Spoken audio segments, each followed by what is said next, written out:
So they have technically, they've already found 2, maybe 3 other candidates to replace Starmer. Now, you remember that I said that there could be a window of opportunity in the month of July. Well, here we are. And a lot of things have happened since I've been on. So this is what I'm seeing. At least 2 people. I get men. 2 men. Could be a female there somewhere, but I'm picking up 2 men. Healey, Mr. Healey, who just resigned recently, this man wants Starmer's position. He does. The European deep state, UK deep state, want Healey to have Starmer's position. And let's just say if Healey, Mr. Healey, were to win or become the next prime minister, replace Starmer, Healey's role is to pledge 100% to Project Ukraine. That is what all of this is about. All of this is not a coincidence. You have the G7 meeting. You see, that meeting was solely on Project Ukraine. We had Trump, Mr. Macron, Zelensky, a few other leaders. It was about Project Ukraine and the Middle East energies, like energy funding regarding the Middle East. But primarily, the Europeans made it about Project Ukraine. So Healey's job is to step in and make that happen.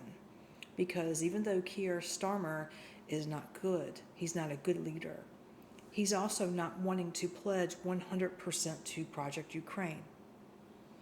And that is why he's not fulfilling his position like the European leaders wanted him to do. He's not doing it right now. And he's already on a shit list. He's going to be gone. Okay, he's going to be gone now. Now, of course, don't forget we have Mr. Burnham and, is it Reno? But we have those 2 men, and that could be the 2 men that I see running to replace Starmer, per se. Let me just say this. If something were to happen and Mr. Burnham, is it Burnham? I don't want to say his name wrong. If they get into this position, if they win, Healey's job will be to facilitate, to make sure.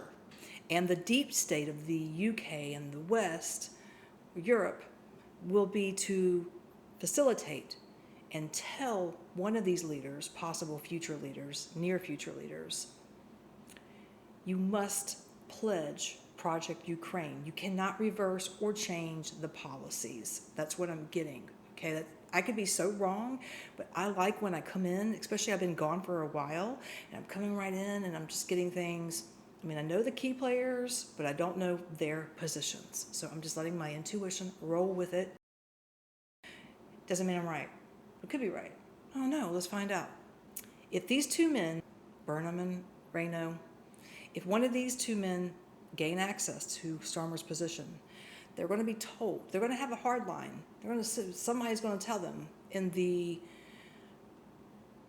swamp, if you don't do what you're told to do regarding Project Ukraine, you're gone. There's already somebody standing in line to replace you that will do it. Bingo. This was all planned. This was all planned. Starmer was in this position, and I've been saying that the higher-ups were keeping him in there for a reason, and here you go. There's no doubt in my mind. This is the reason. Project Ukraine. Yeah.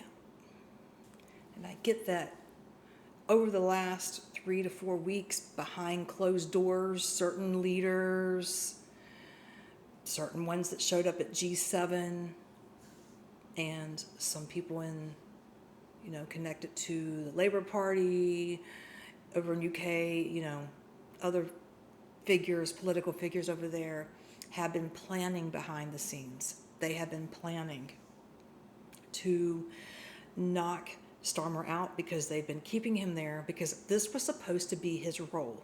Okay, remember I told you back last year, his role is significant.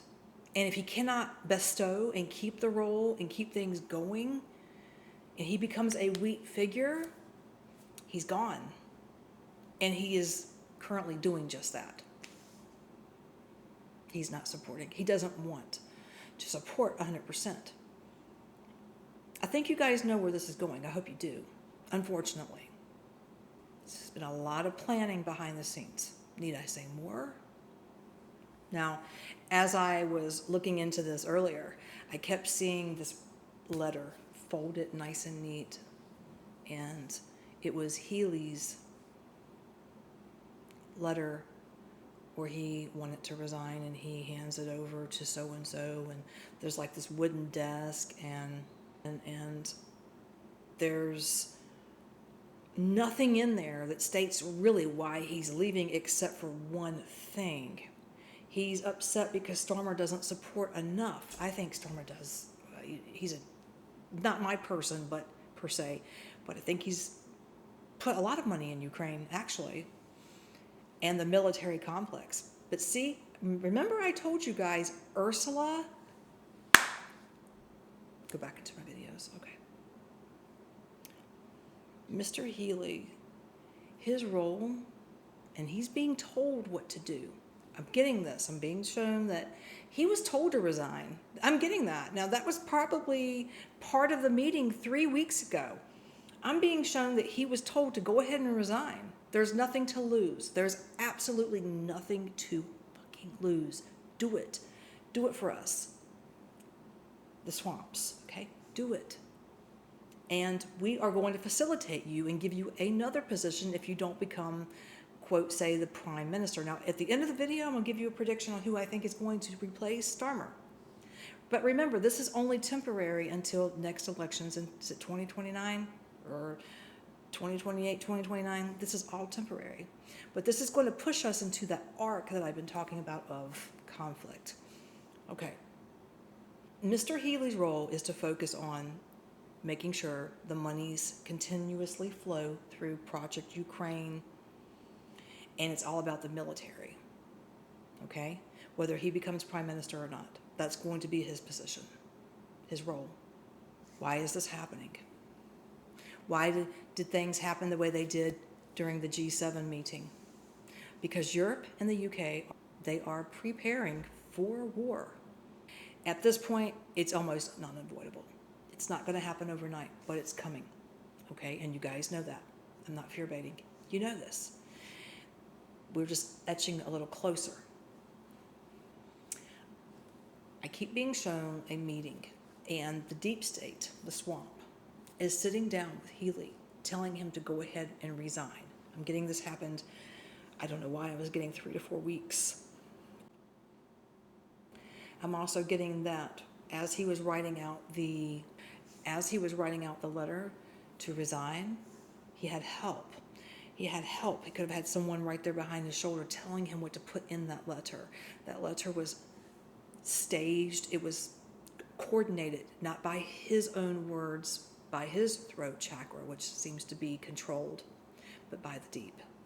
Again, as I'm sitting here, I'm being told they will use Mr. Healey to make sure that money flows through Project Ukraine. This is very important for Europe.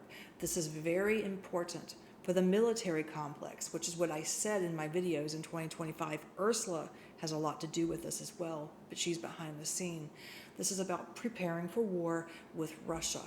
Why? Well, there's a reason why, right? There's always a reason. That is Healey's job, whether he becomes the next prime minister or not. I don't necessarily think he is going to replace Starmer. No. Healey wants this, though. So here's the thing. Starmer really didn't there at the end. He started seeing things. Keir Starmer is starting to see a little bit The clocks are a little bit ticking. He's a little slow. He's a little behind. But he's starting to see that, wait a minute, all this money is going there. Healey wants this just as much as the swamp. So he fits in perfectly. That's why he's guaranteed a position no matter what. I just told you what it is. They have this meeting. Mr. Healey leaves Keir Starmer, and he is preparing for the next step of what the deep state wants him to do. I'm hearing cannot be reversed. So whoever takes, again, this is like a lot of a repeat. I know. Whoever takes, I gotta talk a little low because I'm echoing. Whoever takes Starmer's place cannot reverse or change the policy. So no matter who gets in power, doesn't matter if it's Burnham, Reno, or Mr. Healey, they cannot reverse the policy regarding Ukraine because this is going to put them on the next level. They already are on it. Honestly, what I speak on is not factual, but it's not good for the UK or Britain. It's just a continuation, and you're going from a madman to even more so, to edge you closer to a conflict that the people of the UK and Europe, the civilians, they don't want it. It's all about not changing those policies, and that's whoever gets in, they won't be able to. That's set in stone. Now, on the downside of this, this is almost certainly going to bring in economical issues.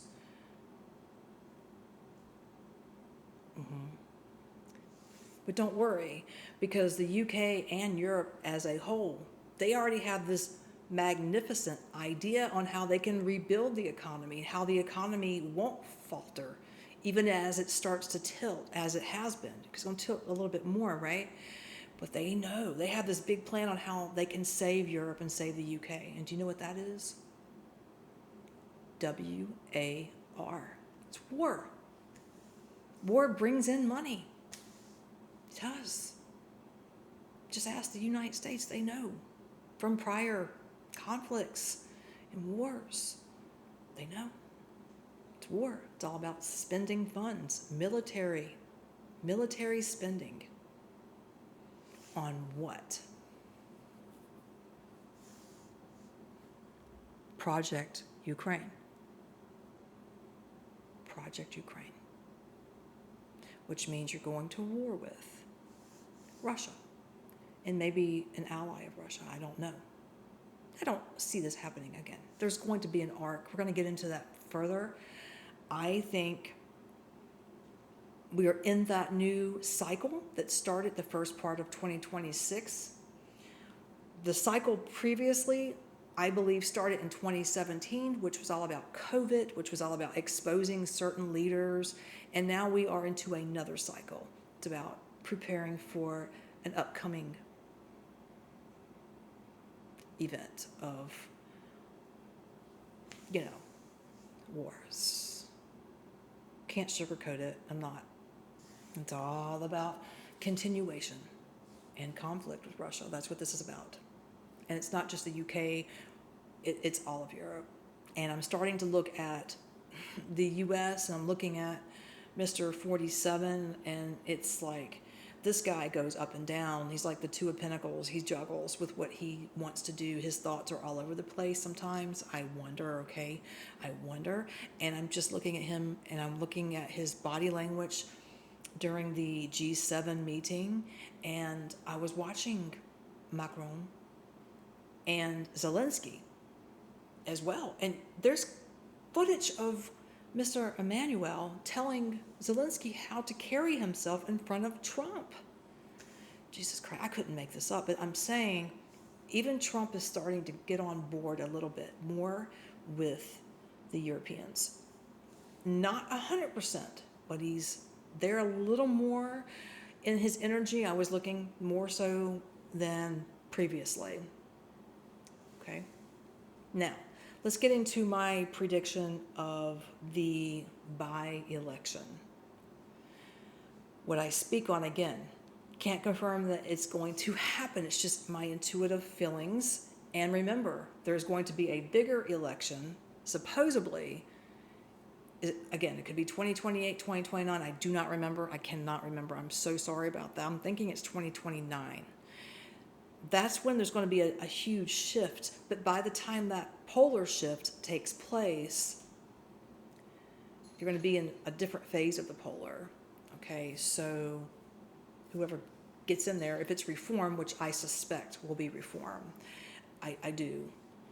But between now and then, this is what you're dealing with. You're dealing with the deep state. Okay? You are. The by-election. And this is my final prediction on who I think is going to replace Starmer, if in fact he goes. You may see Starmer in power back in August or September. I don't know. But I believe he is on his way out, personally. And I believe a man by the name of Mr. Burnham. This man, you know who I'm talking about. This is who I believe is going to win. So Mr. Burnham.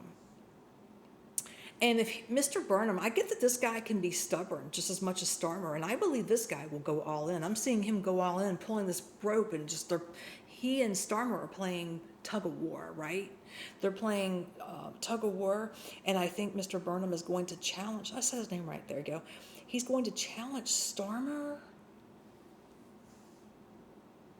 He's going to challenge Starmer. Yeah, he is. I think he's going to replace Starmer. I think he is going to be the person who replaces Keir Starmer, is Mr. Burnham. I know I mentioned a man named Reno, and we talked about Healey.